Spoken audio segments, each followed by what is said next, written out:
Hey, I'm BigFuzzyYak. We're at New Games Plus. It's part of London's Game Festival. Hi, everyone.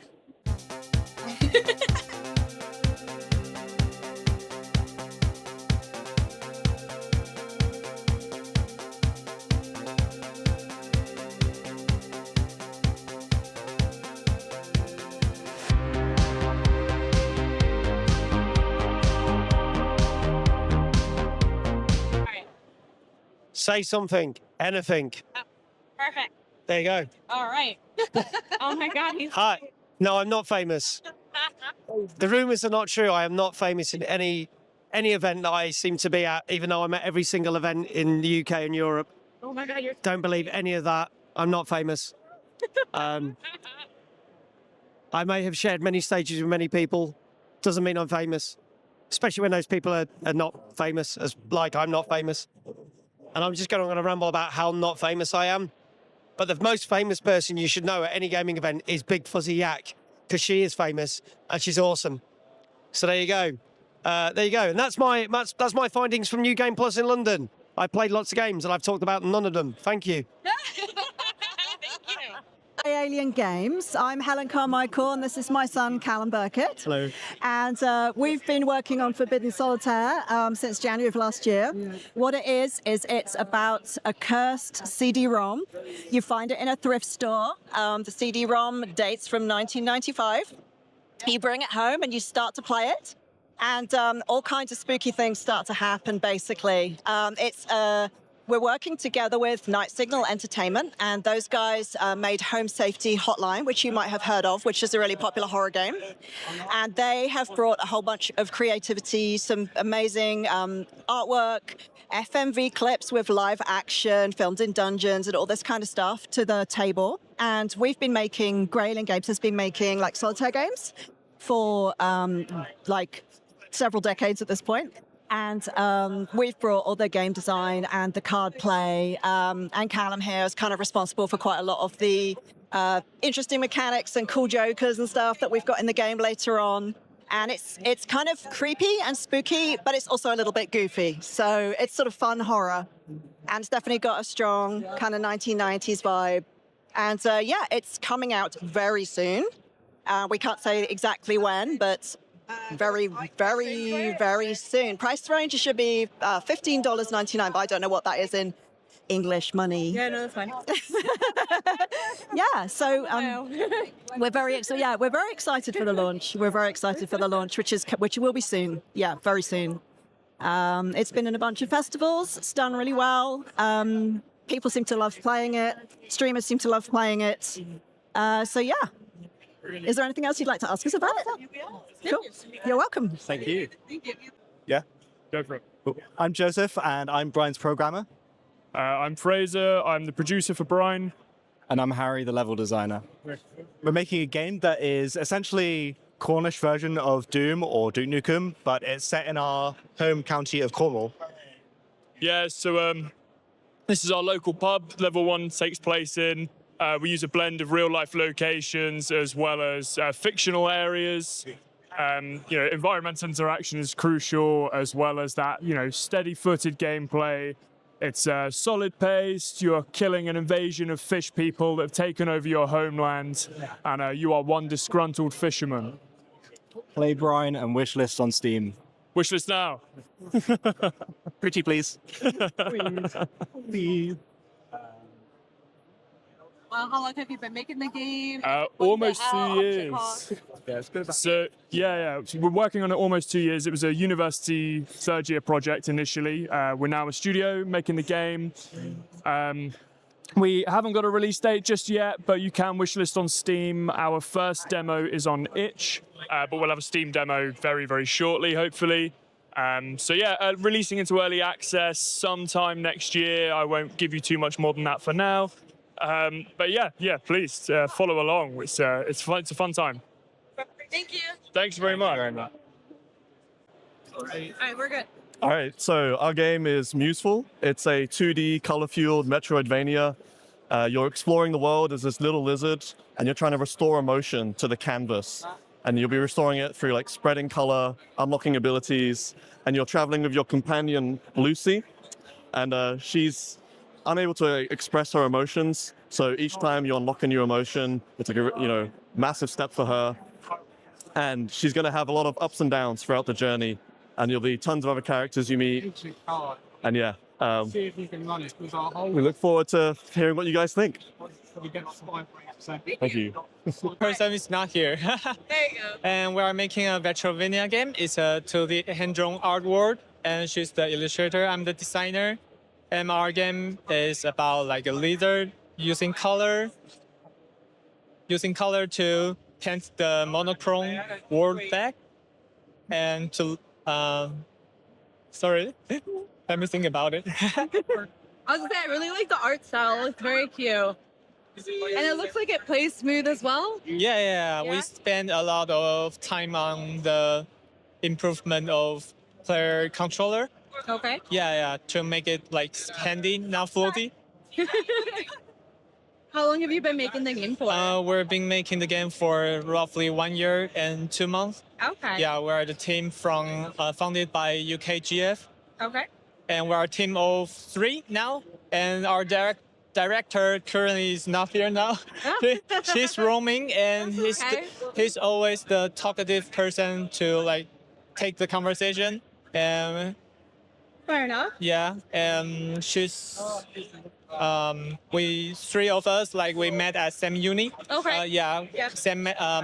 We studied at Anglia Ruskin, and I'm the art course. I'm from the art course, and our director, he's a programmer from the programming course, and she studied at Turnbound Illustrator. So that's how we met, and we all have different background, not related to game development.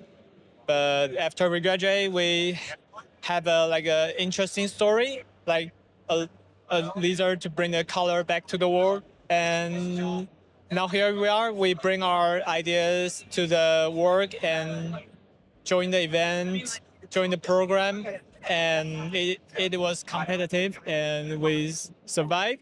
And now we're still looking for opportunities to like complete our games. And is that out yet, or when is it coming out? On Q1 2028. It's not. Oh, okay. Yeah. It's already on Steam page. Okay. You can search for it. It's called Museful. That one. Yeah. The QR code. Yeah. Oh, should be the game. Nice. Thank you. Thank you so much. Like, do you want to share any thought about it? Anyone? Any thoughts? Yeah. Yeah, as a illustrator, what do you feel about it?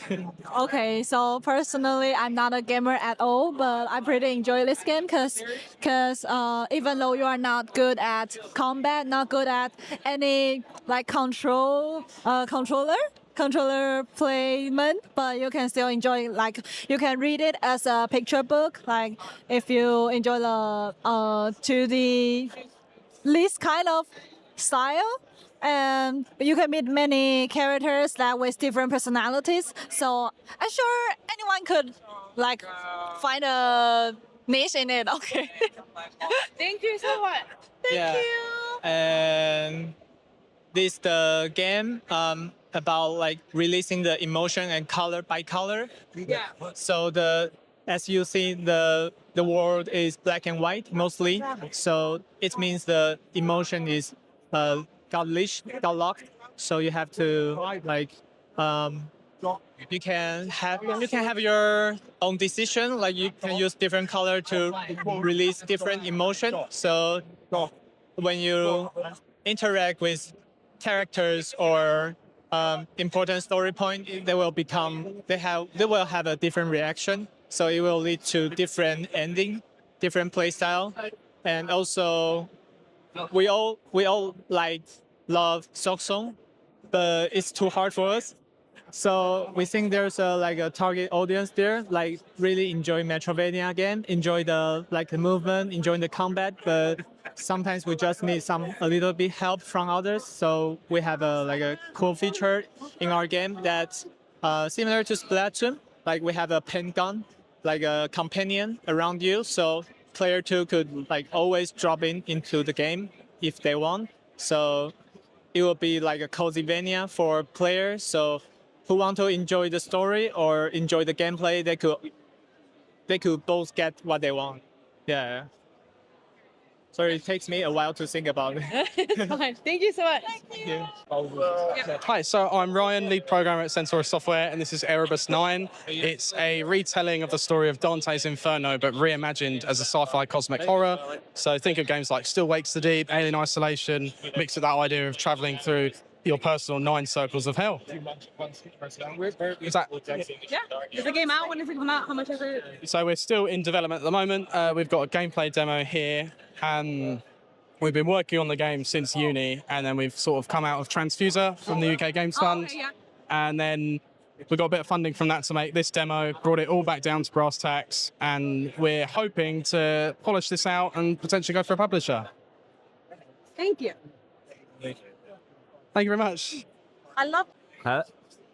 Hello, my name is Rasmus Skepstam, and I'm the main gameplay programmer for our game Showrunners. Our game is a fast-paced movement platformer that's all about sort of getting the fastest time possible.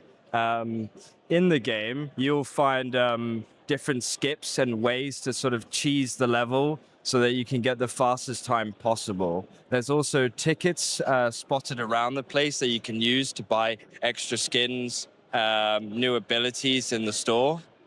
And yeah, that's basically it. What's been your favorite thing working on the game? I mean, I've spent the whole game process working on the player controller. It's gone through many, many stages and redesigns, and it just takes months. It's what I've been working for the whole since June last year. That's when we started development. Yeah. No, it looks really cool. It looks clean. It looks like it plays smooth. Yeah, it's our first game that we've come out. We've been focusing very heavily on making it as smooth but as simple as possible. Yeah.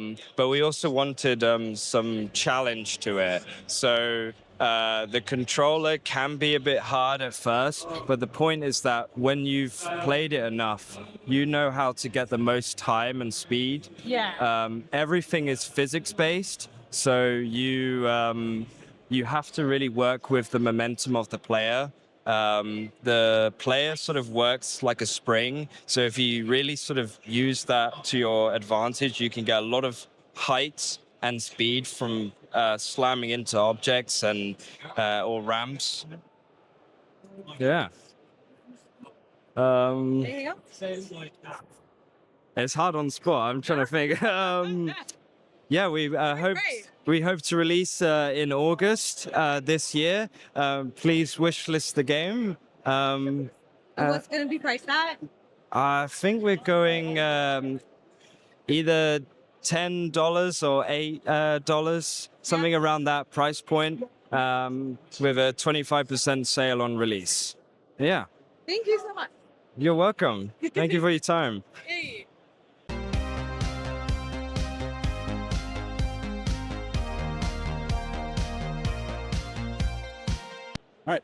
Hi there, my name's Alfie. I am the producer of Moss Monkey Games, and we are working on Outlaw. Outlaw is a third-person action-adventure that is a combination of Spyro, Pikmin, and Mario Galaxy. We've been working on it for 2.5 years, originally as a student project, but now as a full-time studio. It's coming out later this year. I can't say quite when just yet, but keep an eye out for something soon. And it is a roughly 8-hour experience where you travel across 12 levels, gathering a horde of little mischievous minions known as Shades, who you learn how to control and shapeshift into various useful things such as bridges, bombs, boxing gloves, or giant monsters. The little character that you see there is called Giblet. No, apologies, he's been renamed recently, cut that. The little character you see there is called Comet. He is a 5-eyed cat who fell down from the stars, and he is on a little adventure to go find a family for himself, because the one he was born into has cast him aside, and so he is in charge of making one for himself. When's it? I don't know, how much is it? Can't say when it's out, and the price point has not been announced yet. So unfortunately, details are scarce, but keep an eye out over the next couple months. There'll be a bit more coming up soon. Perfect. Thank you so much. Brilliant. Yep. So introduce yourself in the game. Okay. Hello, my name is Patrick Martin. I'm a developer at Upstream Arcade. This is our game Echo Breaker. It's a precision runner where you have to sacrifice your life to go faster. We've got a cool neon wave aesthetic going on here, and we really enjoy watching people play at the moment as they try and better themselves with each run, trying to find all the secrets, things like that. Yeah, perfect. Thank you. Okay, thank you. Hello. Are you going to ask the questions or do you want me to introduce it? Yeah. Do you want me to just introduce it or do you want to ask me You can first? tell something like that. Hi, I'm Ruby. I'm here representing 10-6 Games, and this is our game, You versus Zombies, that uses AI and generative techniques to personalize the gameplay. So this is You versus Zombies. The idea is the world has ended, humanity is all dead, they've been nibbled away by zombies, and there are 3 people left in the world. You have Ash, you have Morgan, and now you have you. And this is our first player, so he's creating someone short with a big beard, which is fantastic. The idea is they should be able to type in anything they like, and they should be able to find a character. It will create a custom-generated character. It will adjust their spells. It will adjust how the gameplay works. It will give them a big, scary boss based on who they are. And the rest of the game is a fabulous roguelite, a punishing, fabulous roguelite. So I can't wait to see what this guy creates.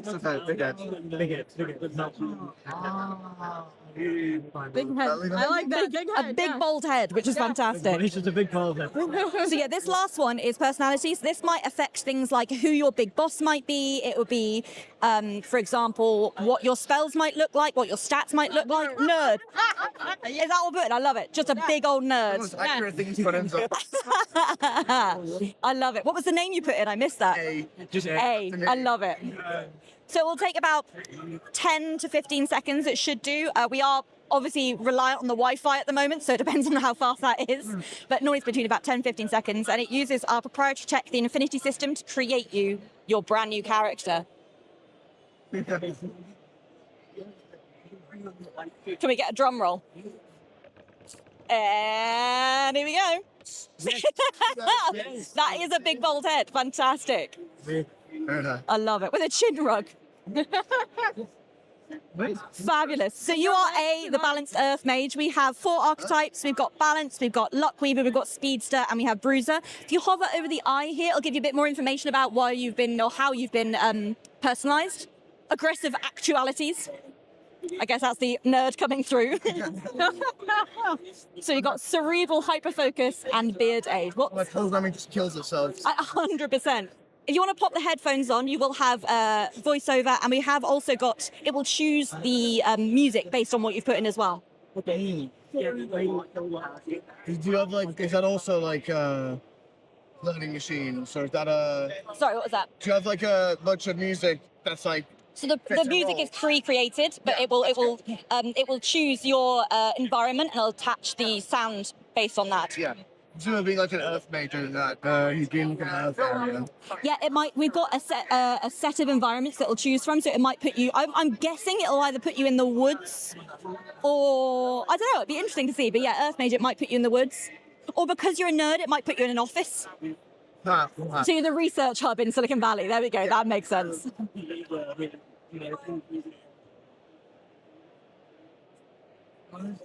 So these are your controls. The only thing that's not there is this one. This is a charge primary attack. Everything else is repeated here.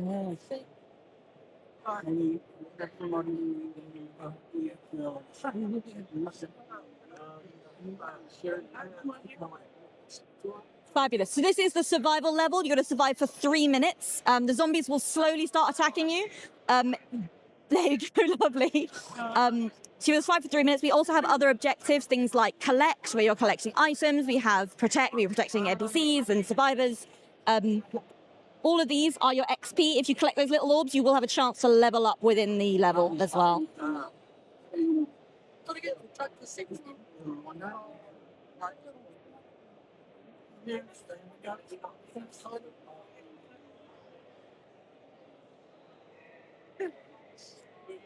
Nice.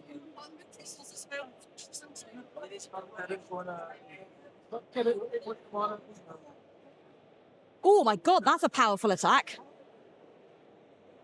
So depending on who you are, it might give you, for example, a really small concentrated cone, or it might give you a very wide blast. It looks like your right mouse button gives you a very big blast, which is great. Very good for the hordes. Yeah, 100%. It's great for the hordes. It's been really interesting seeing people create characters as well to try and see if they can force certain abilities. So like saying, I'm a big, strong bodybuilder to try and see if they can get more damage. Or like, we had someone put in, I'm a runner, I'm a track star to try and see if they get speed, for example. It's been really fun to see the kind of creativity that comes out. So you're about halfway through. Oh, there you go, level up, first level up.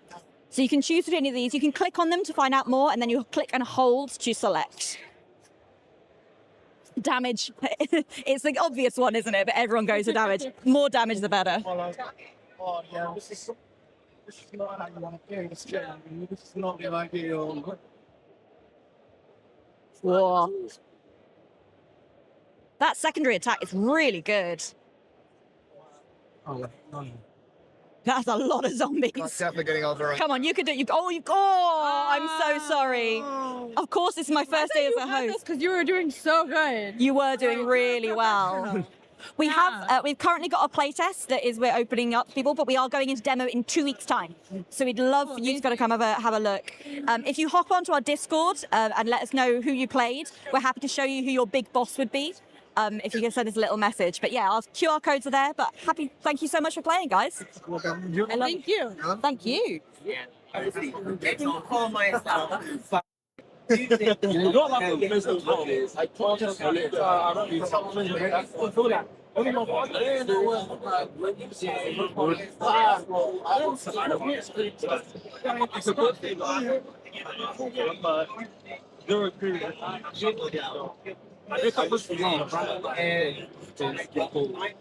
So it's the classic match 22 of just the job market in a minute. You go for a junior position, which is like Emula, and they want 3. If they all want 3 of them through, how can you get any of them back?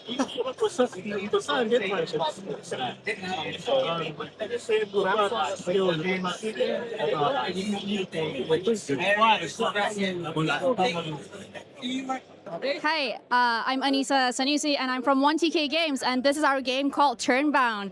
It is an inventory management game that is also an async PvP auto battler. So if you like the chill parts of like a spatial puzzler management game, but also you really want to smash some people up, this is a exact game for you. The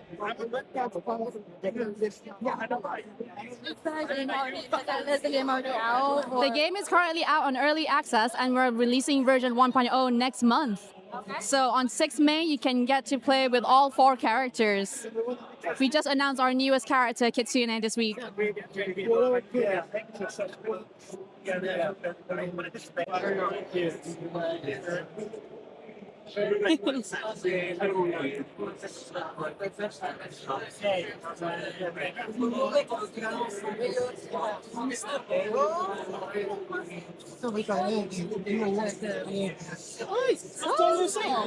hello, how are you?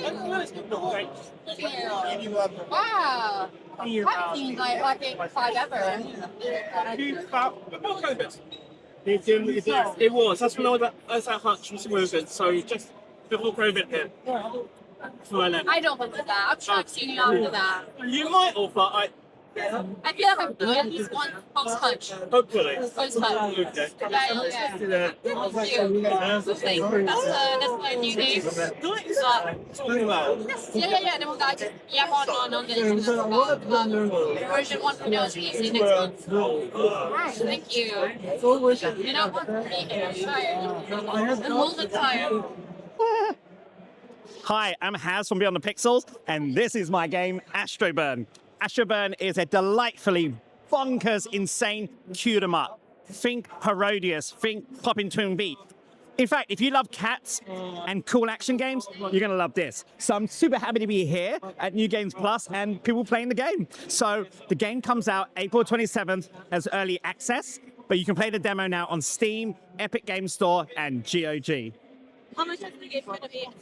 Oh, the game is going to be probably like $5.99 or $6.99. It's going to be sort That's of. a good price range. It's a very. We want it to be accessible. Yeah. We're not interested in making big AAA prices. We want a game that people can afford to play, but also preserve it, longevity. You can keep coming back and play this game. It's going to be on mobile as well at some point. I love that. Yeah. Mobile gaming. Yeah, so it's going to be on mobile. We're going to do console. We're doing Nintendo Switch later in the year. But at the moment, it's going to be PC, Mac. Even the Linux guys are going to get a version because, hey, we gotta respect the Linux gamers. And then we're going to do mobile as well. And then we'll do Xbox. And then PlayStation will be the last one we do. Yeah. Yeah. How long have you been working on it? I've been working on this game since April last year. So it's almost a year of being on this. Yeah. I wanted to make something small, but something fun. And I wanted to scope something that didn't take me forever to make. How long does it take to complete the total game, like the gameplay? It will probably be around 3.5 hours max, which includes replayability, unlockable. There's a couple of unlockables. And one of the cool things we got on there is we got a bonus feature, which is has ASMR mode, where you can just watch the waves and listen to the chill out. We've also got cat TV mode. So if you got a cat, put on cat TV mode, and they'll just be watching the fishes and stuff. Yeah, so this is a game. This is a game for the cats as well, not just featuring a cat. You made this all in like a year.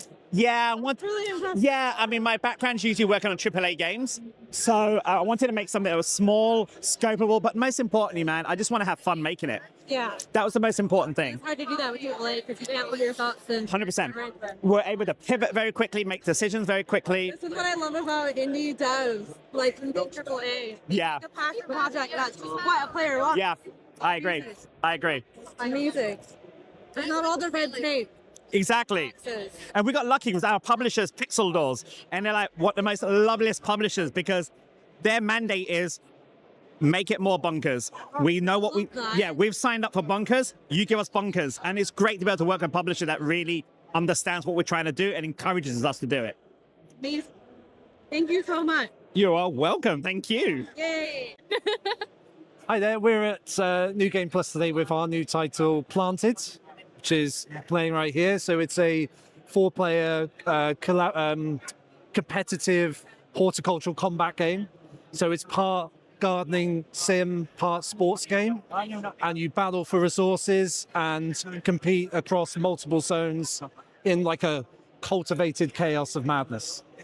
So we've got a couple of our arenas on the build today on the show floor. So these guys are playing what I would call like the entry level, which is the allotments. And so you've got different things you can grow. You've got to get them up to like full size. They're worth lots of points once they're up to full size. But you can sabotage each other. You can steal what each other's growing. And there's a series of power-ups that you can use in order to cause chaos, basically. And that's something that we keep growing and evolving as we've been developing the game. Like, how else can you mess with the other players in the game?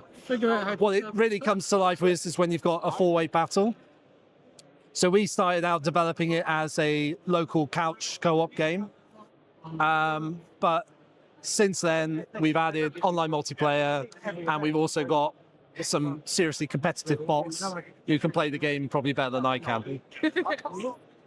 And it's out? You said it's out? Or it's still the demo? Is it out now? No, we haven't got a demo out yet. So we're on Steam now. You can wish this now. Okay, yeah, perfect. Please find us on there. Later in the year for release. Okay. And do you know the price range yet? Or No. No, okay. Not yet. Competitive. Let's say that. Yeah. Much like the game. Yeah. All right. Perfect. Thank you so much. Thank you. Great to see you. Hey, my name's Owen. I'm from Can You Eat It? This is our game Details. It's about a Cammy, the punk chameleon, who is on her first tour in London with her band. It's a game about being a teenager, being excited for the things that you love, but also building community out of it. We are up on Steam. We're in development. And we hope people will check it out and that people like punk music, like color, like vibrant art styles. There should be a lot for people to get into. When's it come out? It will be out in 2028. Asterisk. Okay. But yeah, keep an eye out. Watch this space. It looks like quite smooth and the artwork's really nice and I like the mohawk. And Thank you so much. Yeah, it's something we're working hard on. We're just making sure. Yeah, there is a bat. And if people join our Discord and put their pets into the Discord, we run a competition where we will put your pet in the game. Ooh. We want to put your pet in the game. Awesome. Do it, please. Awesome. And do you know what you might price the game out at when it comes out or no? We're looking at £20 at sale. How long will the total game take to complete? Hours? We're thinking it's going to be 10 to 14 hours is kind of the window that we're looking at, just depending on the amount of features. But there'll be a lot of side content. We've got downhill racing, we've got make your own graffiti, we've got rhythm game mechanics. So, depending on your play style. Perfect. Thank you so much. Thank you. Yay. Yeah. Okay. Hello. I'm working on Soul Drift. My buddy Josh. Construct. Soul Construct. Oh my goodness. Soul Construct. It's been stuck in my head all day. Essentially, you take control of a hybrid of a tank and a hovercraft.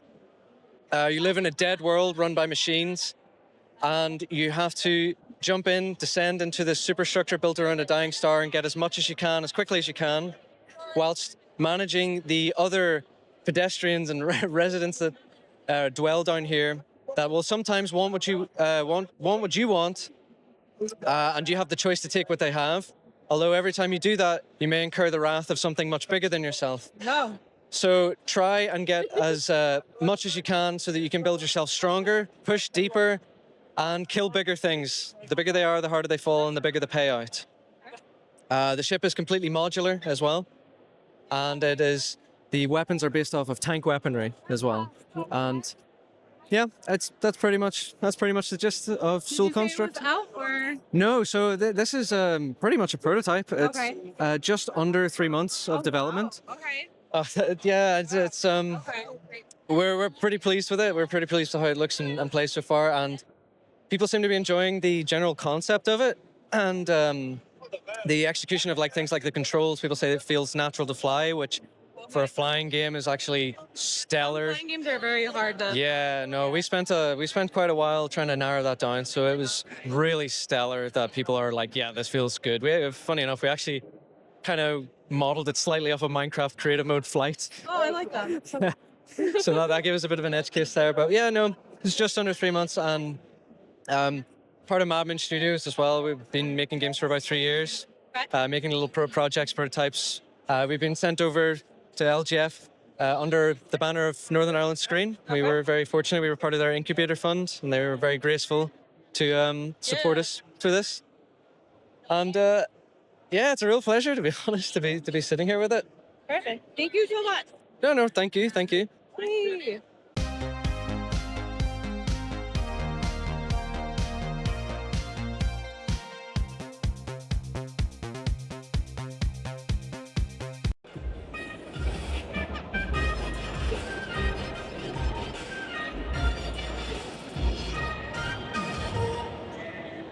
Hello and welcome back to the New Game Plus main stage. It is lovely to be here with you. I hope you've all had some refreshments, some lunch, you're energized by video games, hydration and food, etc. This next panel is going to be quite a big one.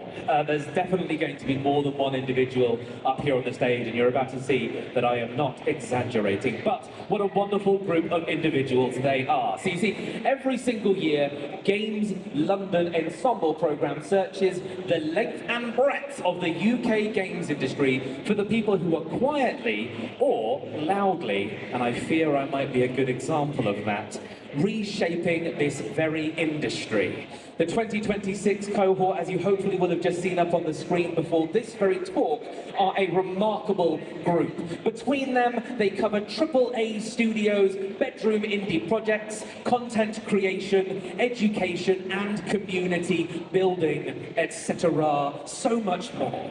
They are proof that there is no singular path into this games industry. So if you're early on in your career, you're figuring out your next move, or maybe you're just curious of what a life in this industry might actually look like, this panel is very much for you. So please welcome to the stage the Ensemble class of 2026, and oh boy, there's a lot of them. Haz Dalal, Charlie Webb, Charlie Kipp, Diane Pierre Paquette, Karun Ali, Jennifer Estaras, and Christopher White. Please all take a seat on the sofa with me.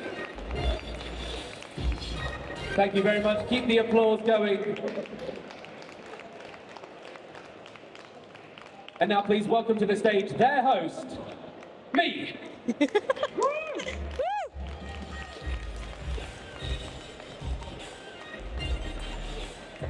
Right. Thank you for joining me here, everyone. Try not to wheel this chair too much because there are camera positions that I'm not allowed to ruin. We're going to start off quite simply by who everybody is. You are all joined, your commonality is that you've all been showcased in the Ensemble Showcase this year.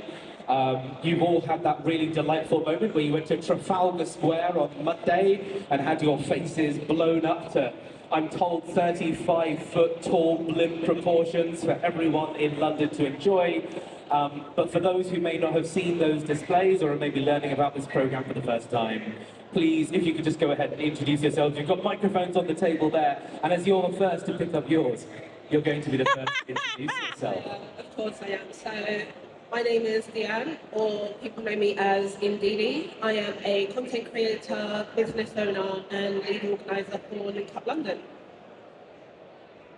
Hi, I'm Haroon. Currently, I am a game developer tutor at Carlisle College. I'm also an indie developer for my smaller indie studio, Bad Reaction Games. And I'm also the head of training at Limit Break, and also have like a background in production and QA in the games industry as well. I have to match that now. Hi everyone, I'm Haz. I'm the founder of Beyond the Pixels, and we're making our first indie game called Astroburn, which you can play in the back there, by the way. And before that, I worked as a film and TV director on a bunch of projects. The last one was Dune Awakening, the cinematics. Hello everyone, I'm Christopher White. I'm the managing director and founder of Sharks Swim Backwards. We're a game development studio and audio outsourcer predominantly. And yeah, I've been in the industry for a long time, contribute to a lot of projects along, and it's been a wild ride. Howdy all, I'm Charlie Webb, writer, nerd, designer. I've been in the industry for 20 years now. My most recent release was Suicide Squad Kill the Justice League. And yeah, I'm representing the Florida Water Treasure. I am Jennifer Estaras. I am the founder of Estaras Works. We are working on a game about civic engagement and anti-polarization.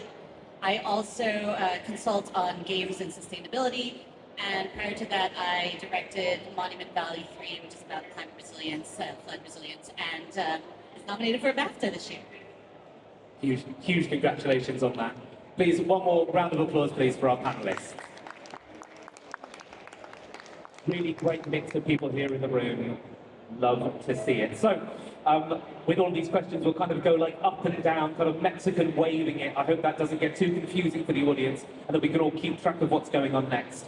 We're going to kind of start with the basics, getting into the industry, humble beginnings, and all of that. So, I'm going to start with you, Jennifer, as you are the closest to me. Can you give us a little bit of an idea of what were those first steps into the industry? Was it an immaculate realization one morning that you woke up and you just knew you had to be here and you made it happen? Was it slow burn? Did it fall into your lap by accident? What was your path into this industry?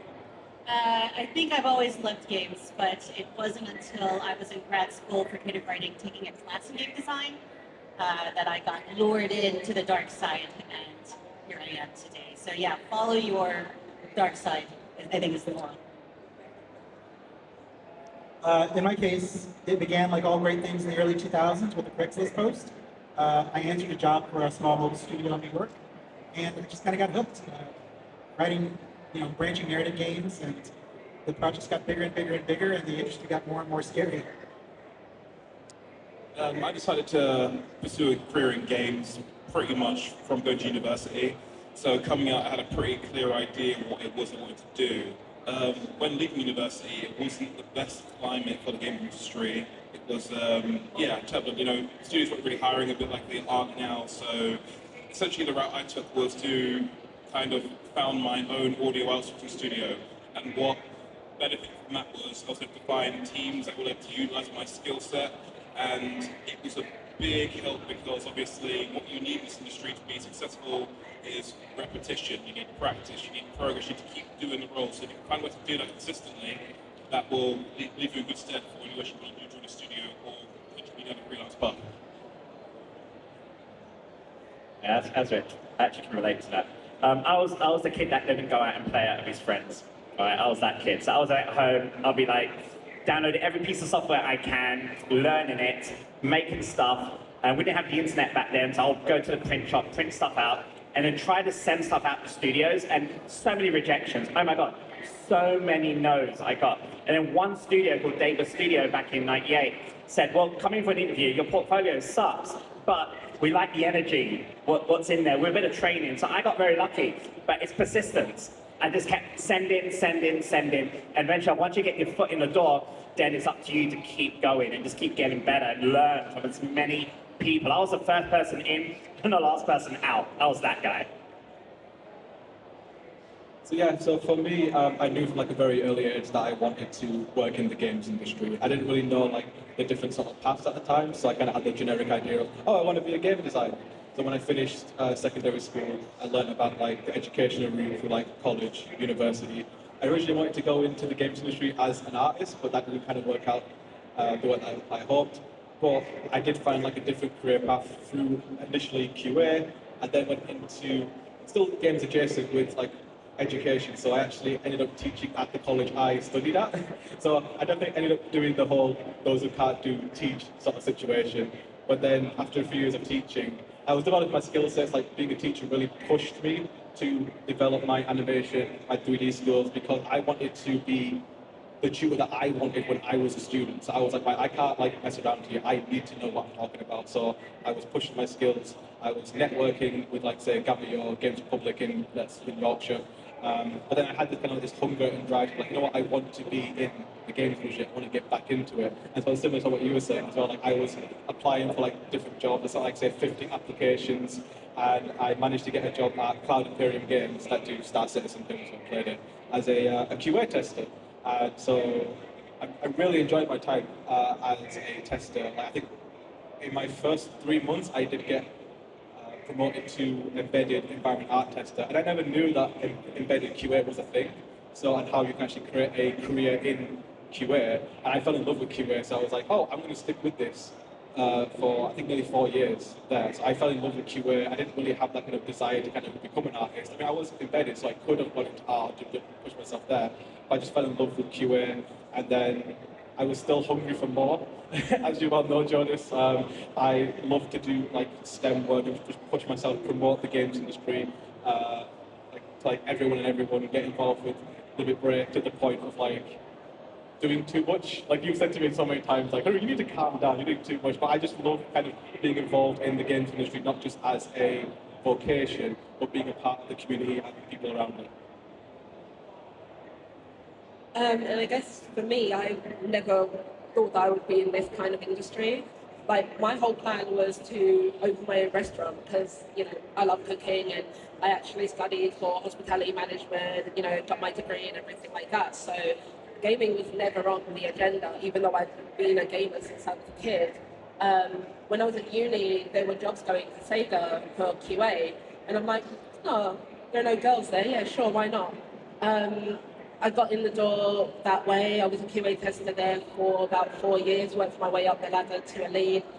And then after that, you know, because gaming's my life, I found out about Twitch, started streaming there, built up from, you know, a streamer to a Twitch ambassador, started doing events for Twitch, and then I thought, you know what, I love to help creators. So I created Beyond, which is my agency, and trying to get creators to where I am now. That's a really wonderful set of answers and such a huge, diverse kind of range of experiences in the industry. A lot of QA representation, more, I mean, it's a common starting point, I know, for a lot of the industry, but it's lovely to see how that has kind of given you the trajectory to go do your own thing in the industry later. And who would have known, starting a restaurant, I look forward to seeing Cooking Mama, you know, Ensemble edition or something like that. We will have it in the works, it's coming.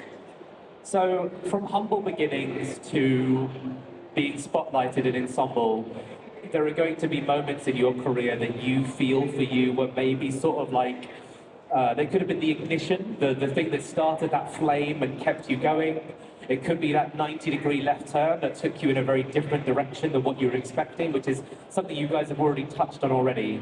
We really want to talk about those defining moments now, when you look back at your careers, and of course, when you're forced to kind of maybe explain your career in just a few bullet points. What were those defining moments? And I think more importantly as well, what was your attitude when they approached? Did they fall into your laps? Did you have to push past some really difficult hurdles? Or did you just have to be a bit of a yes man, you know, just saying yes to every opportunity that came up until suddenly you realised that this defining moment was in your careers? And we're actually going to come back the other way, so yeah, please take it away. Yes, I think for me, my most defining moment probably started when I was streaming. I was part of an organisation called Black Girl Gamers, which I'm still part of, and you know their whole thing is to push people into the limelight. And then I realised, you know, when people were watching what I was doing, they were enjoying the content. I was going to events and people were like, oh my God, you're that girl from that thing that we watched the other day. And I'm like, yeah. So, you know, things like that made me self-internalise, you know, I can do this. And any opportunity that I got, you know, I took it. However, not every opportunity works out. But, you know, from that, I was just growing, learning from the mistakes, turning them from L's to W's. That's, yeah. It's a kind of a hard question. So I think like the defining moment for me, I think it must have been when I was at Cloud Imperium, like when I was working as QA, because yeah, I enjoy doing the QA work, but I still had that hunger to educate as well, because I love, if you have anyone who's like friends or family who works as a teacher, they'll tell you the same thing, like being in the classroom was great, but the paperwork side sucks. And I really miss being in a classroom and teaching young people. And so as I was doing my QA work, I was finding like STEM opportunities in my local area, because I'm dual heritage, so I really wanted to kind of give back to the community in Bradford, because Bradford, if you've ever been to West Yorkshire, it's got a very diverse population. There's a lot of like South Asian heritage there, like Pakistani, Indian, etc. And so I wanted to kind of go into schools and kind of show, even though I'm dual heritage, quite like skinned, I wanted to kind of show like, oh, you know, there is a place for you in the industry. So I loved going into like, say, primary schools and stuff, and wanted to kind of like promote the games industry in that way. I do remember actually at one point when like I'd been to like a few primary schools, and I was on a hike with some of my friends, and there was like a kid in front of me. He turned back and he like double taked, and he was like, oh, I remember you, sir. You came into our classroom talking about the games industry. And I was like, oh my God, you actually remembered me. And I'm like, you know, you never know that could be like a spark with someone to kind of keep going. And so stuff like that kind of kept me going. So it's like, yeah, I want to kind of develop my knowledge and skills in QA and refine that, those skills and that career. But also at the same time, I was like, you know what, I want to keep promoting the games industry to everyone and everybody, especially QA, you know, making that to be like more like a viable career option. And that kind of like kept pushing me to like say yes to more opportunities. I know I shouldn't say yes to everything, but like I remember like because I was doing so much STEM work and I was posting it on social media, and I suck at social media, I was like, oh, I'm doing this talk at this school or this place, to a point where CRC Press, they do like a lot of like games education books. They reached out to me to be like, hey, we're doing this series called the Pocket Mentor series. Would you be interested in writing for it? And I just said, sure, why not? You know, well, like, you know, that's a very rare opportunity. So I had to do my day job and then write a book about QA at the same time. So like, again, just being my own worst enemy, just like taking on more and more stuff. But it was something that I love doing. So like, even though like, yeah, there were some times where I was just exhausted, like, you know, I have that drive, that passion to kind of keep educating and promoting the games industry to everyone. I love that there's a commonality there, by the way, where one of the things that kind of sparked you the most was actually another person recognizing you and seeing that you have done something for them in this industry, that you've raised awareness of your roles and what you do in the industry, which is obviously what Ensemble is as a program. So I hope that that theme continues. Haz, please take it away. I mean, I don't know if I'm going to follow that theme, but I'm going to try. With me, this is a bit, I'm going to put a disclaimer, don't try this at home, kids, okay? I took a lot of risks. When people, so I'll give you an example. I worked in visual effects for a long time. I worked on like movies, TV shows, and so on. In between, I would make short films, right? So I wanted to be a filmmaker, right? So I made a short film called Project Rentals, fake documentary, think Spinal Tap. in NASA, right? The thing went viral. It got a lot of recognition. I got signed by an agent by Imagine LA. I'm like, woo, I'm done. No, 2 years later, I'm still working in visual effects. I haven't made a movie. So I'm speaking to everyone. They're like, I'm like, when am I going to make my movie? When am I going to get my Gareth Edwards moment? Or, you know, Josh Trank also, or Neil Blomkamp. They're like, yeah, these things take time. I'm like, yeah, I ain't got time. So, disclaimer. Remember the disclaimer, guys? So I had some money saved up for a mortgage. Yep. And I'm like, you know what? Screw it. I'm going to make the movie myself. I have 1 million views, I have the metrics, and I spoke to every distributor in Los Angeles why relationships are super important, like take those meetings. I'm like, what are you guys looking for in 2 years' time? They're like, don't try to make Star Wars for a low budget, no matter how talented you think you are. Stay grounded. Look at movies like Monsters, for example. So, long story short, the film comes out 2018, called The Beyond. It was #2 in the iTunes charts, next to Blade Runner 2049 and Wonder Woman. In April, we get our sales report back. The film cost 50 grand, by the way, mortgage deposit, okay? And we had made 400% in profit. And in September, Netflix said, hey, why are we not taking this movie? And they do a ridiculous deal. So my point is, I've always taken risks, and that was a spark for me. I'm like, if no one's going to give me the opportunity, I'm not going to wait for permission. And I'm not saying don't spend 50 grand, I'm just like, take those risks, right? Fail fast. And I've done other risks later on, right? I did a movie called Max Beyond, Epic Games financed it, part of the mega grant. It didn't do too well, but that's okay, you move on. But move on fast. And I guess that's been my spark. I respect it. I have a mantra, there's two people in the world, those that love to win and those that hate to lose. You're a love to win, I'm definitely a hate to lose. But I guess there are a few kind of key points. Obviously, I've started my audio outsourcing company. I think obviously the first big one for me is definitely getting that first credit under your belt, shipping your first title. I guess what I would say is, as Has just said, you know, definitely bet on yourself. You know, if you have capacity to be doing something, definitely be doing it.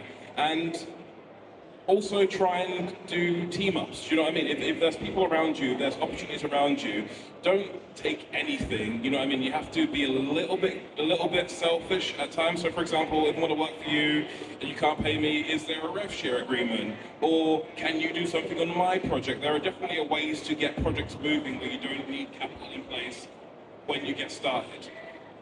But yeah, I think the key milestones in my career, to swing back to background, is definitely first credit, massively important. First time leading a project, massively important. First time leading a department, massively important project. And now it's first time leading a studio. So it's all about taking those sensible, incremental steps where you feel you've kind of gained the experience to be able to make that sensible leap where you feel like, okay, I've accrued enough knowledge to take on this next step. You both kind of, where you have that differences in the love to win, hate to lose sort of thing. Your commonality though is that you really do believe strongly in that whole idea that if you don't play, you can't win. If you don't jump in, if you don't step forward, there is no opportunity that comes for you. You have to walk towards the opportunities, whether you're taking them for yourselves or not. And I mean, here you are. So hopefully you're taking the right opportunities, the right risks. And I hope that mortgage can come back around for you soon. I've got my flat now. Okay. When your missus tells you don't F it up, that's more pressure than an executive, okay? All right, over to you. Sorry, carry on. So I feel like the last couple of folks talked about seizing their own opportunities and you know, building something from the ground up.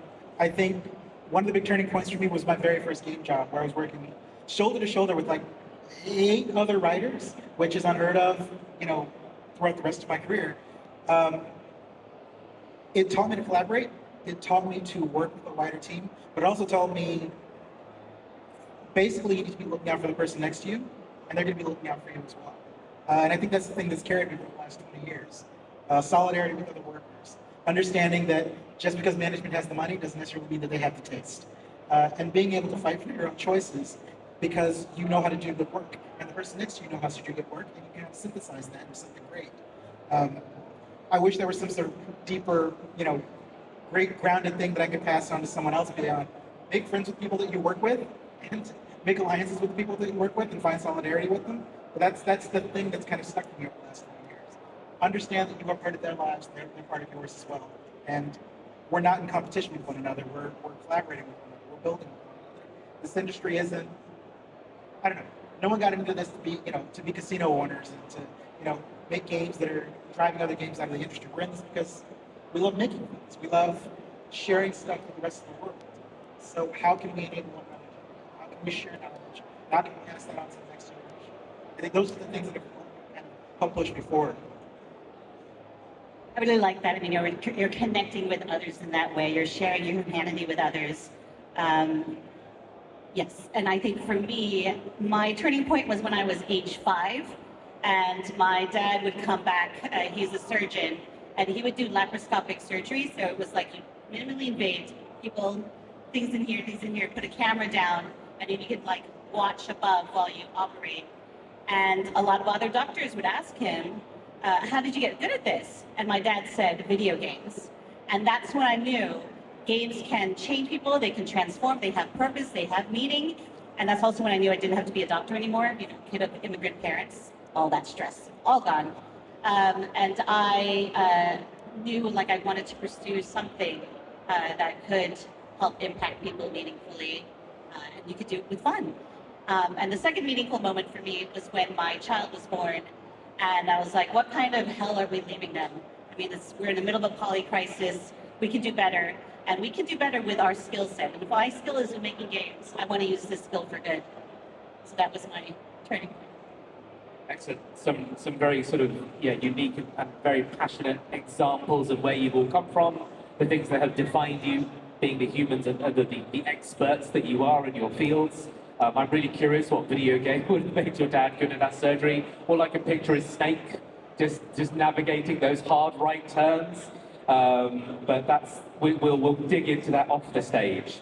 Now, for a lot of you, there will have some of you have actually touched on a lot of this already, which is that experience of rejections or things not going to plan, things not going in the direction that you would have liked, or maybe just things not happening as fast as you would have liked, and it's quite easy to lose momentum in the games industry.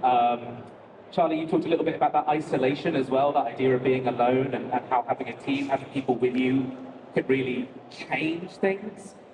So what I know is a lot of people who are trying to enter the games industry right now will be feeling that sense of isolation and rejection. That's something that I think everyone in a creative industry faces, almost every day, until you're one of the 0.01% maybe who breaks through and no one ever says no to you ever again. I'm looking at you, Hideo Kojima. So listen, I'd like to talk a little bit about the moments that maybe popped up in your career that you felt like might have been the walls or the hurdles that you had to climb, or things that you didn't plan for, if that makes sense. So things that really took you by surprise. And how did that affect you? Did you have to slow down? Did it make you speed up? Did you feel the fire underneath you in the frying pan, so to speak? Jennifer, I'm going to come back to you again. We're going to go back down the Mexican wave. Moments that slowed you down, surprised you, held you back. But what did you do with that? Right. I mean, I think one thing that was all throughout the industry was how people would crunch quite late, and especially in America where had grown up. And I remember like 2 a.m. responding to a boss's email going, what am I doing with my life? And then I moved to Denmark, and people had work-life balance, and people weren't burning out.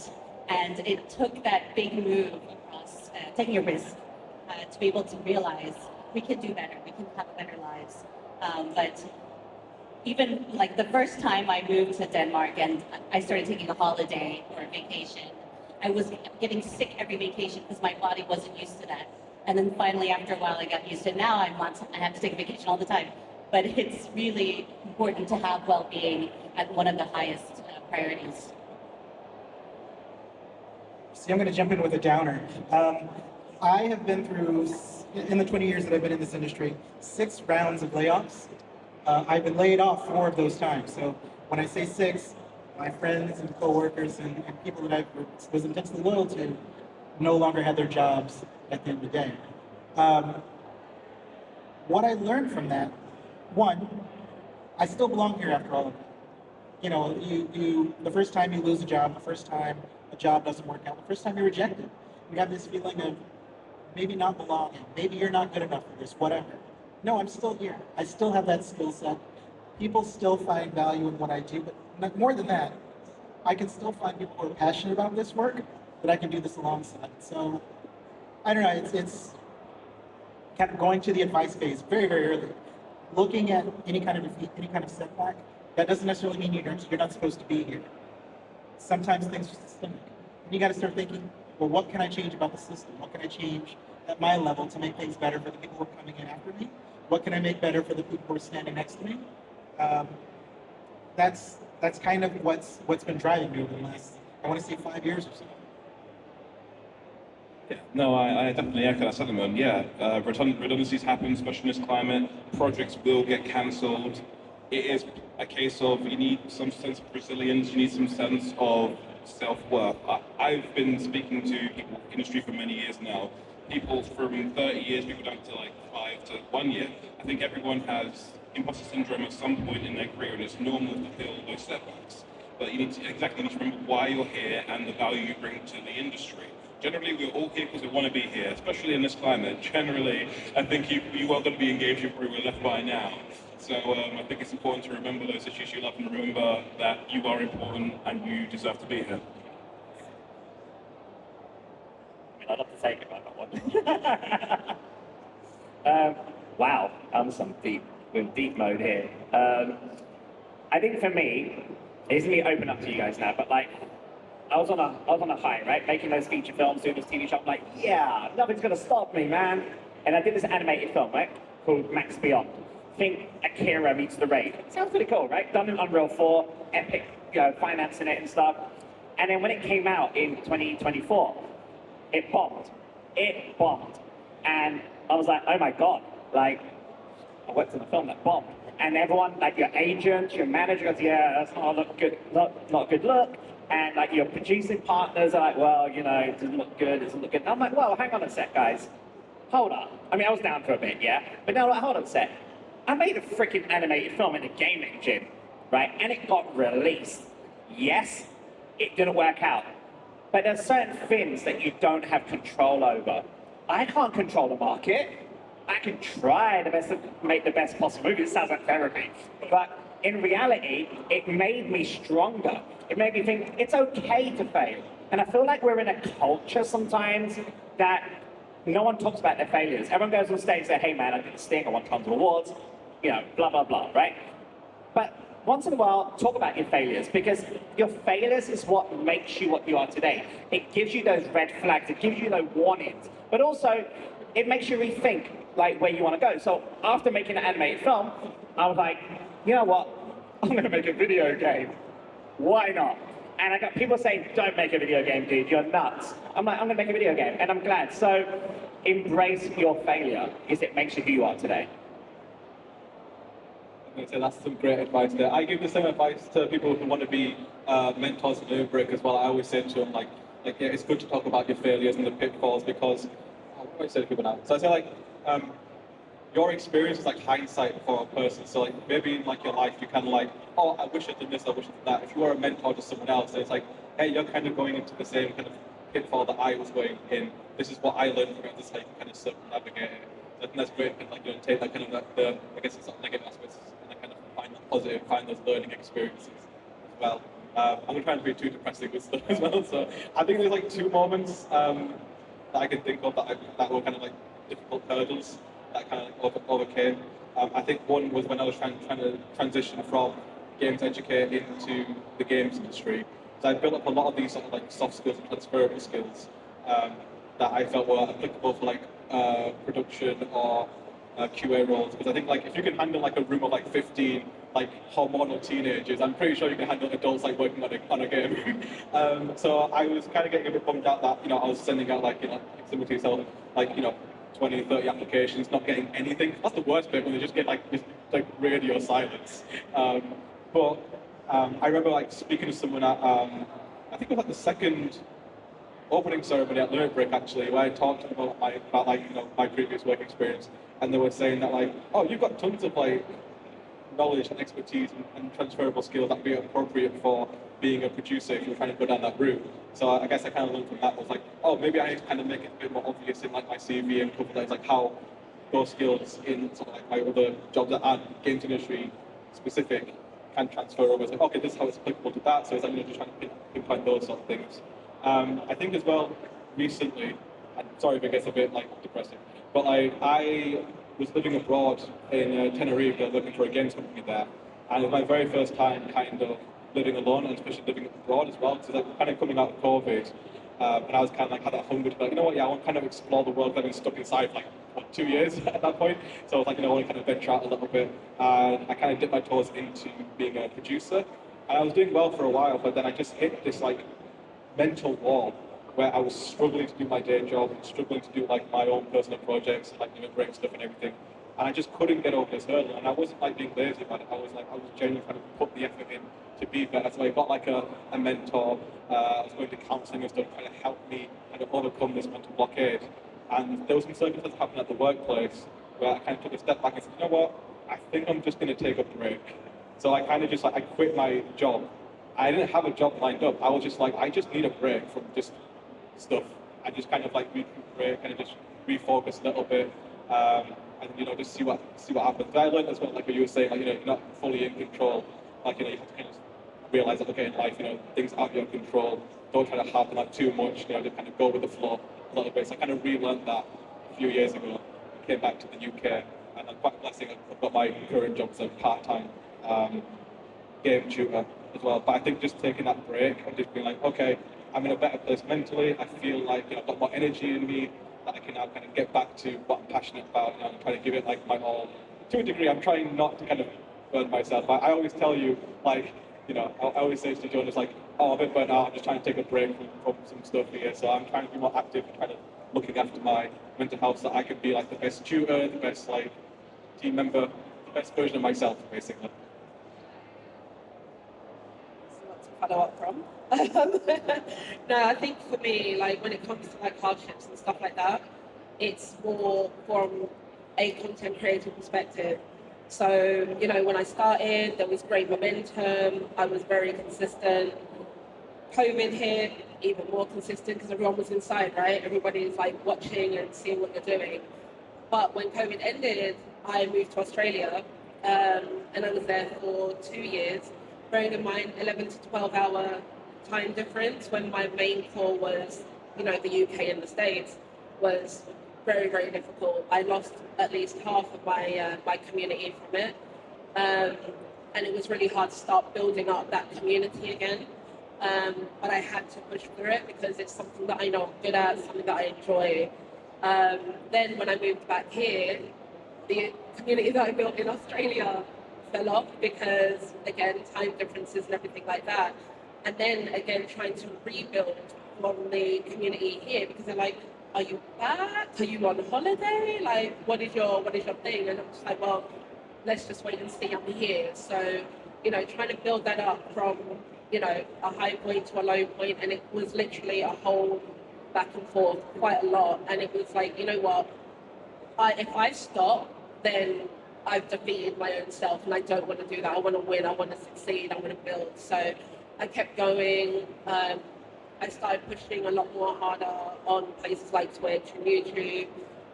Then, you know, some really amazing community members were like, you should apply for ambassador. You should do this. And I'm like, I can't be asked. And they're like, no, we love what you do. And it's that recognition that kind of allowed the pin to drop.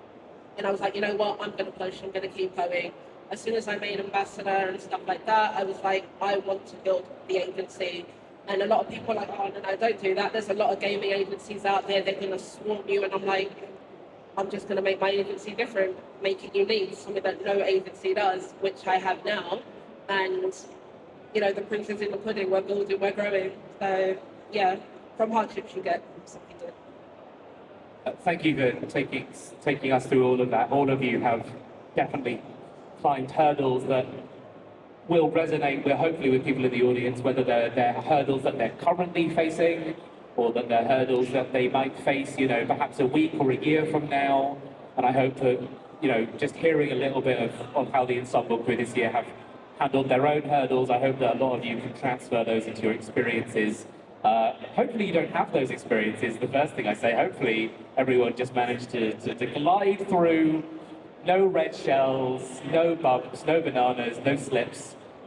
But we all know what this industry is like, and we know that it is hard to get through it unscathed.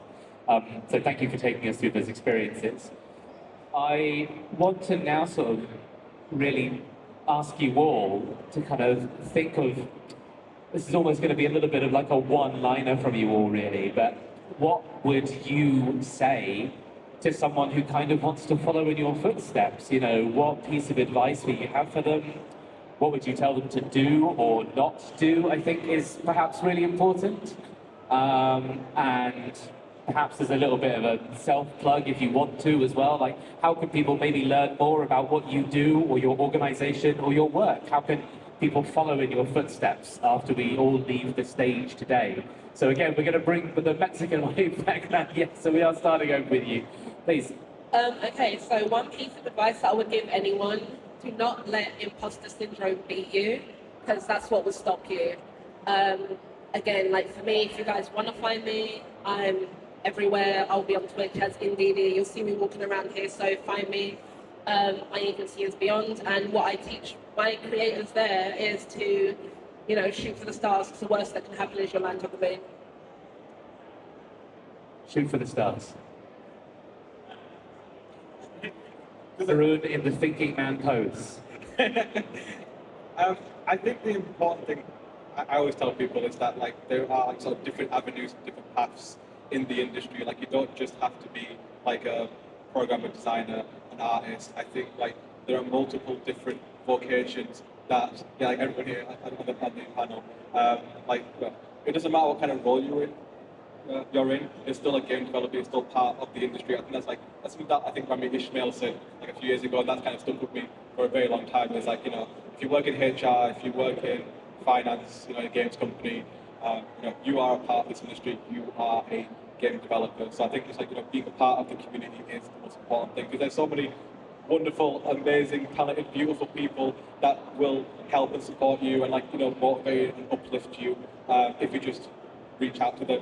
If you do reach out to me, I will apologize in advance. I'm terrible at replying on LinkedIn, so it might be like 3 weeks before you get a reply from me.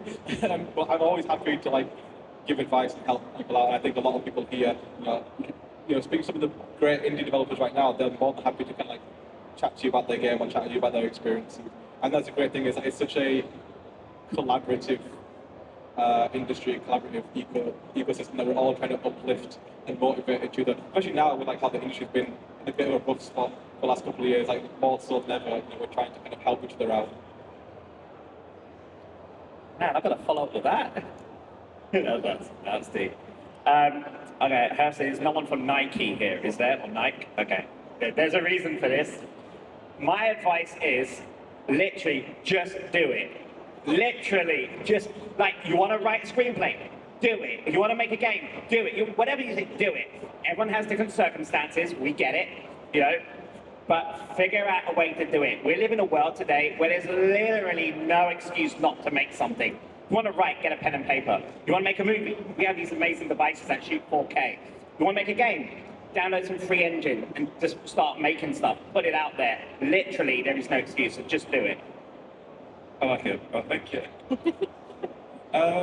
I guess if I can say, obviously your skill sets are super important.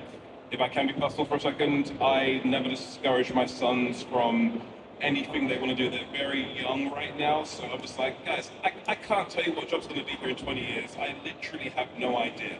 But I feel like skills that will definitely be important throughout the time are soft skills.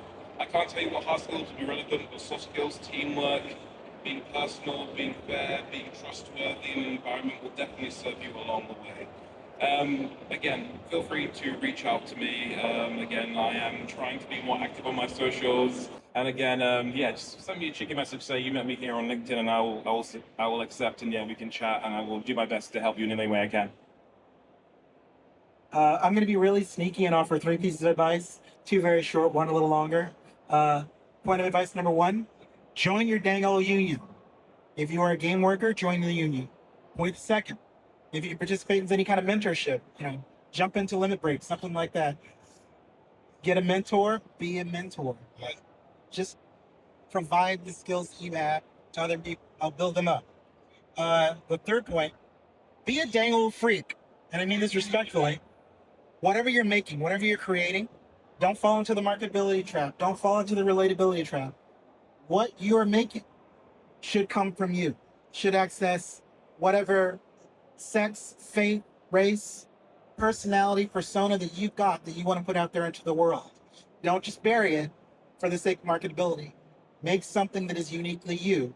It's going to find an audience. Maybe small, but it's going to find an audience. Took mine. Get your freak on is basically no. But yes, I mean, there's this concept in business of your unique selling point, your USP. I want to take it one step further. And what is your unique value proposition? What kind of values do you have to share with the world? What's special about you? What is your way that you want to have an impact on the world?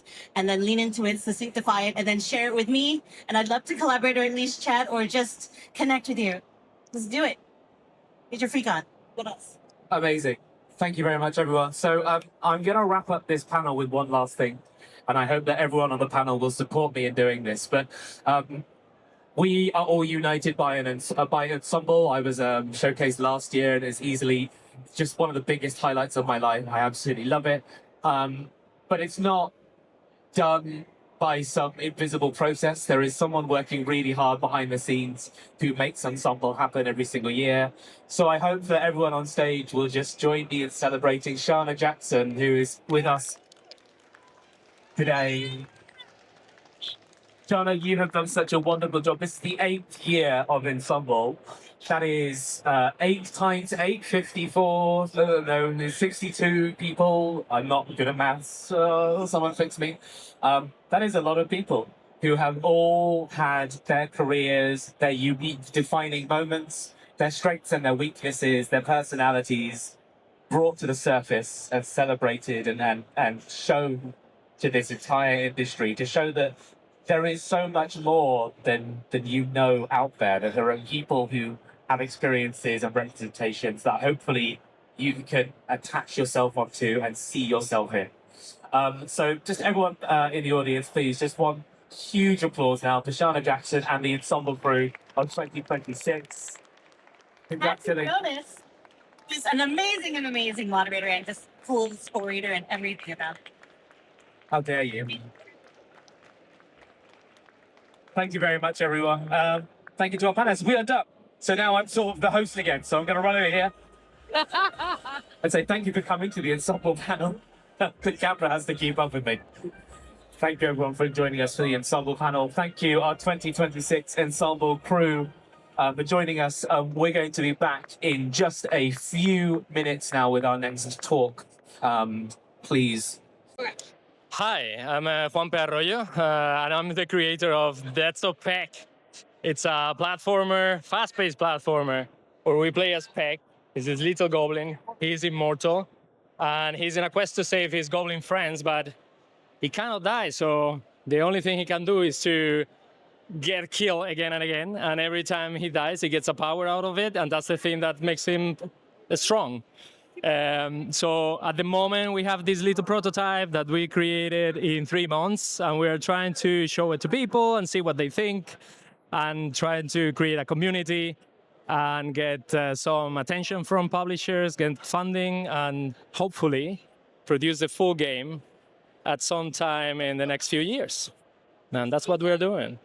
Go to Steam. It's Steam now. You can go and wishlist it. It will be very helpful. Thank you, guys.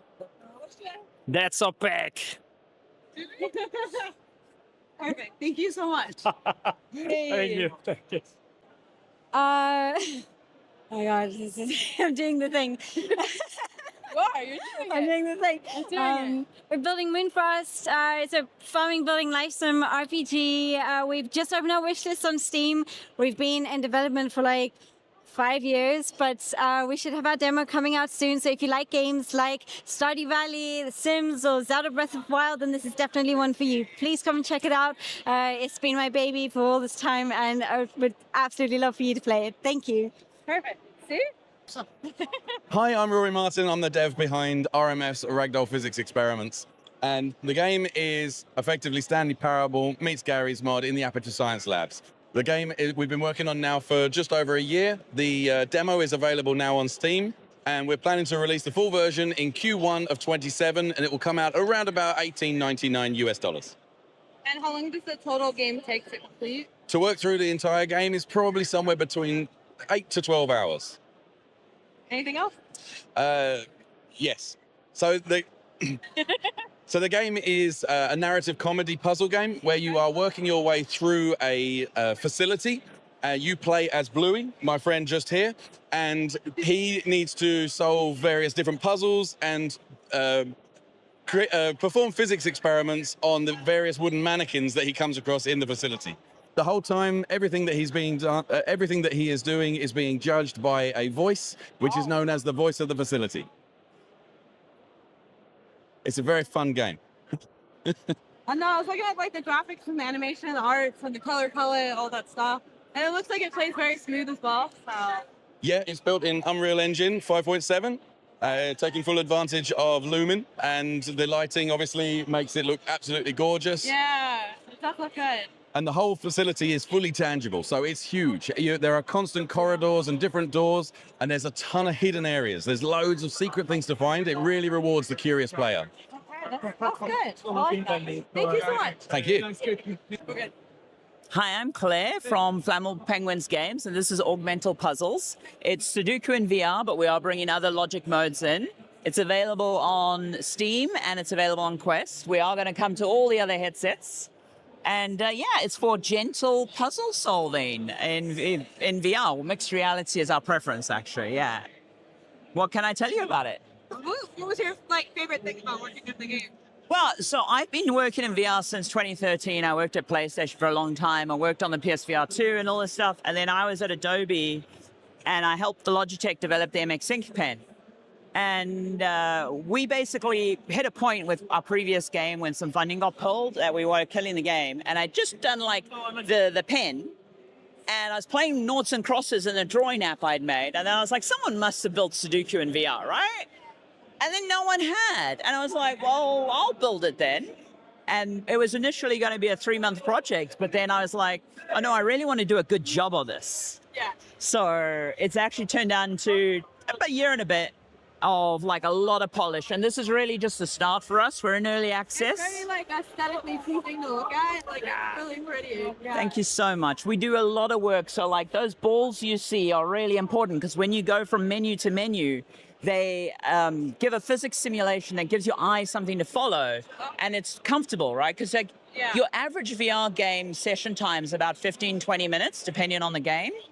Our average time is 40 minutes because it's passed through, it's comfortable, people relax. I play this lying on my back or in a beanbag or watching telly with my wife. It's all about just chilling out in VR and solving some puzzles. Thank you so much. Yeah, is that all? Hi, I'm Elisa from Untold Games. We're developing a game called C20, which is currently in early access on Steam and Epic Games Store. The game is out for €19, $19. That price range at the moment. It actually goes on sale tonight at 25%, which is a nice thing for the rest of the week. It's a sandbox survival game, which is set in a world which is inspired by Central and Eastern Europe during the Soviet era. Basically, you're surviving in a city which was locked down after some sort of nuclear accident, and you have to survive in the city, make your way through factions that fight for dominance in the city, and you have potentially to find a way to escape from the city. The game is peculiar because it has also a fully simulated environment, and also all the NPCs in the game are entirely simulated, so they live their own life as the player, basically. So they have their own routines, their jobs, their desires, and the things they do are basically driven by this. It's a bit longer than 20 seconds. So this is literally the game. You sit down on the computer of audio engineer Vincent Brandt, and you take over his computer. You use all of his software. You look at his dirty chat laundry. You do his day job of audio engineering where you fix broken recordings, and you get deeper into the mystery of an Italian musician called Viola Fossati. And the more you restore her old tapes from the 60s and 70s, the more you find out maybe why she disappeared or whatever else creepy is going on here. So yeah, that's Imprinted. Is it out yet? It's not out yet. We're still working on it, but the demo is coming pretty soon this summer. And what the price range will be when the game does come out? I assume it's around 20 or so. I missed your dancing. Yeah.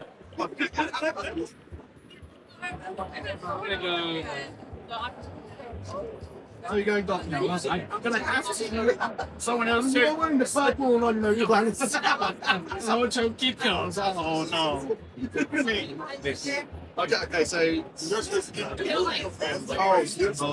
Today is day 2 of New Games Plus for London Games Festival. I didn't blog too much, but I interviewed everybody. How is it day 2? It's gonna end. And day 1 was freaking amazing. Yeah, we just teleported to day 2. Yeah. She didn't come for day 1, slacker, but came for day 2. Just his work. Somebody has a 9 to 5. Somebody needs more than 2 weeks notice for events as well.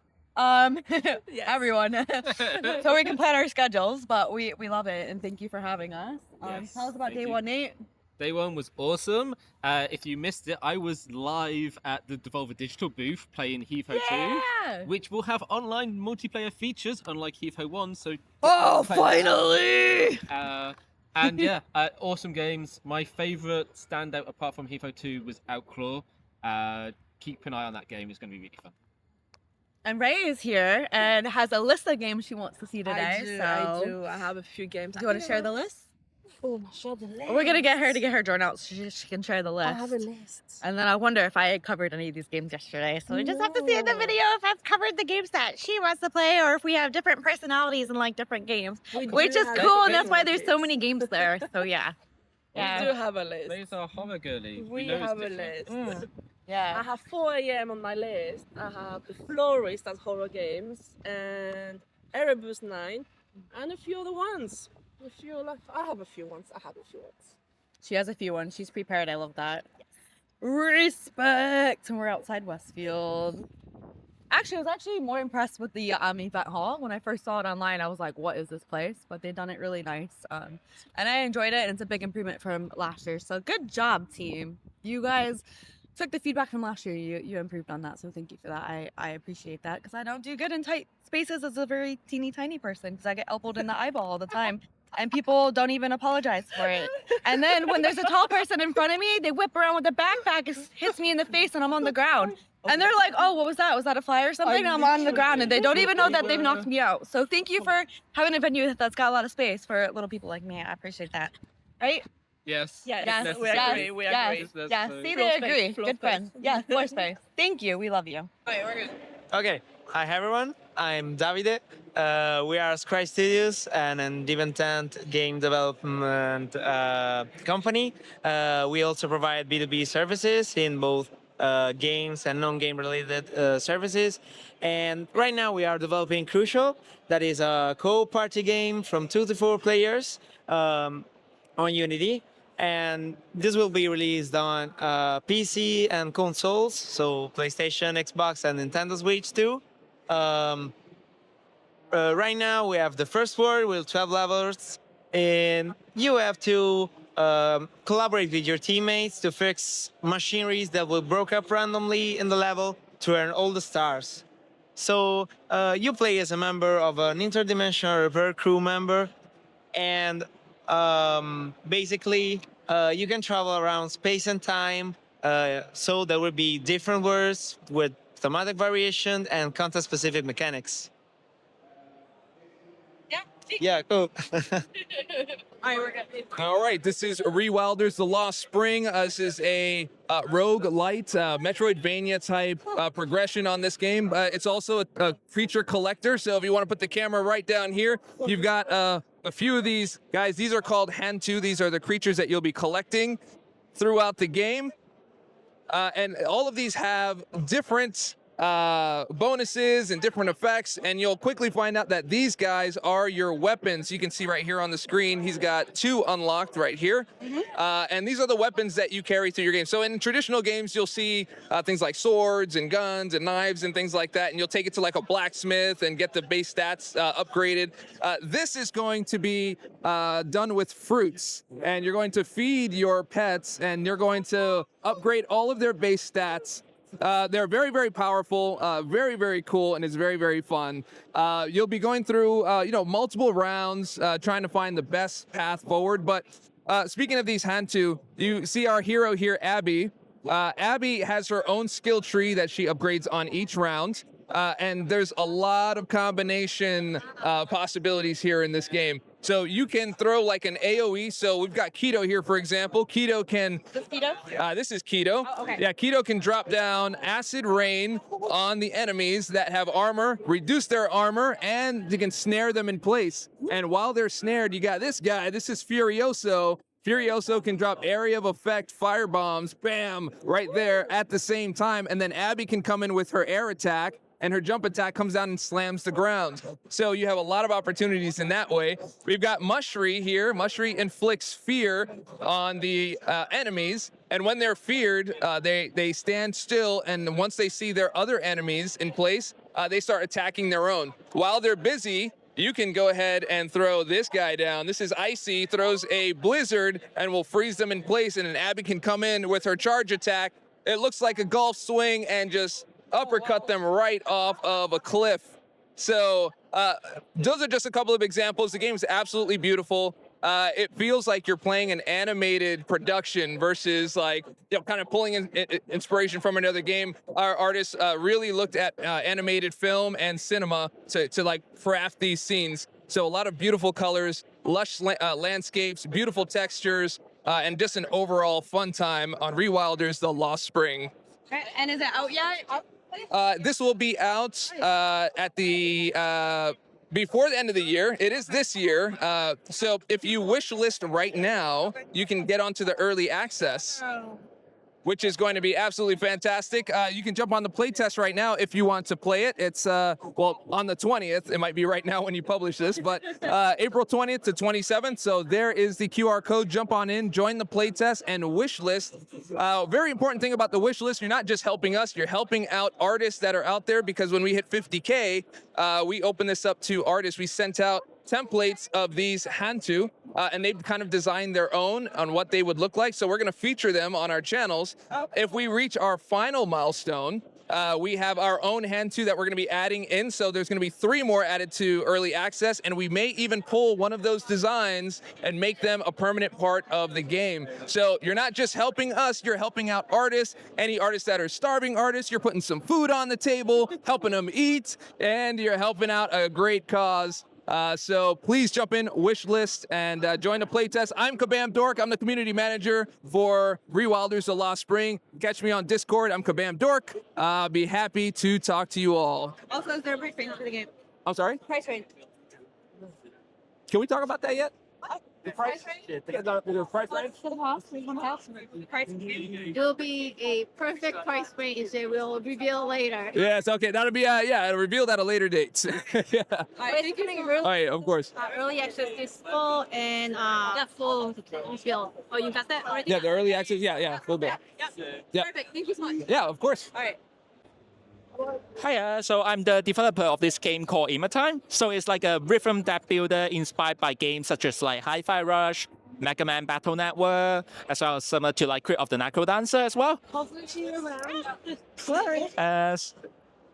But yeah, so like I've been working on this game for like around like 2 to 3 years on and off now, and I am like a solo dev working on this. Like I'm outsourcing like the soundtrack to like a composer, and I also got some help from like a friend on like some UX UI stuff.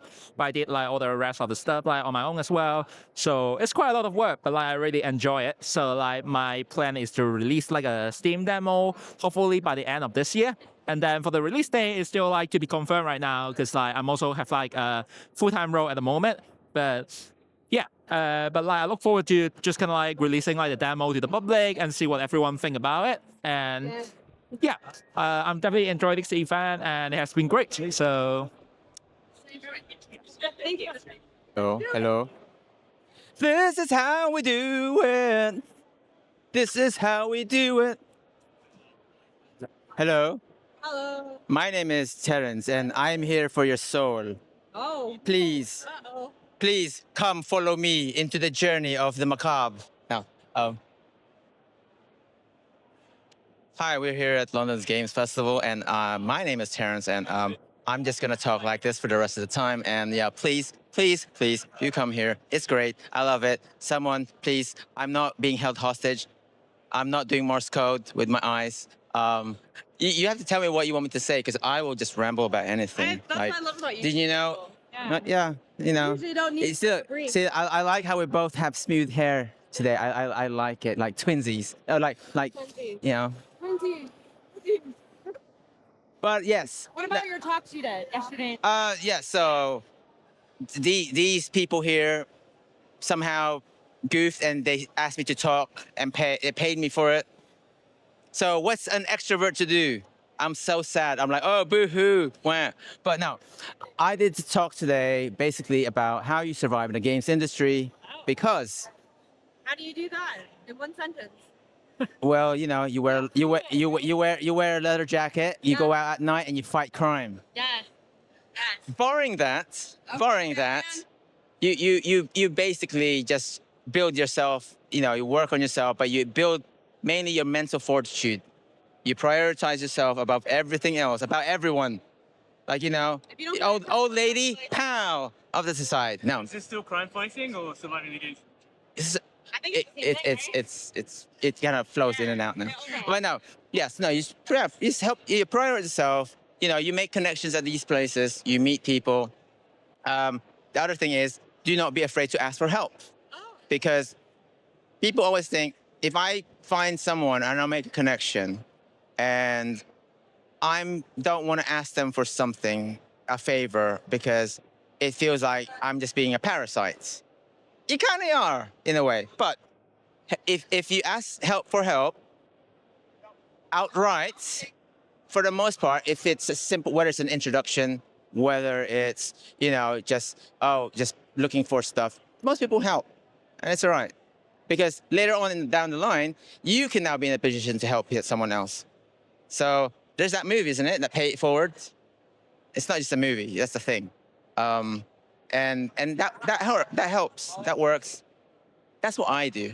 I like to help people. I mainly like to make fun of people. I am an agent of chaos. Is it chaotic goods? So I never use my powers for evil. Yeah. Sometimes. Yeah. Anyway, what else do you want me to talk about? I can talk about, let's see.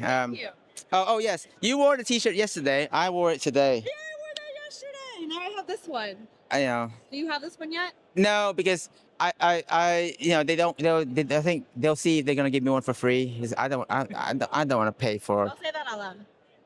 Oh, sorry. Hello, sponsors. You worked hard today. You earned it.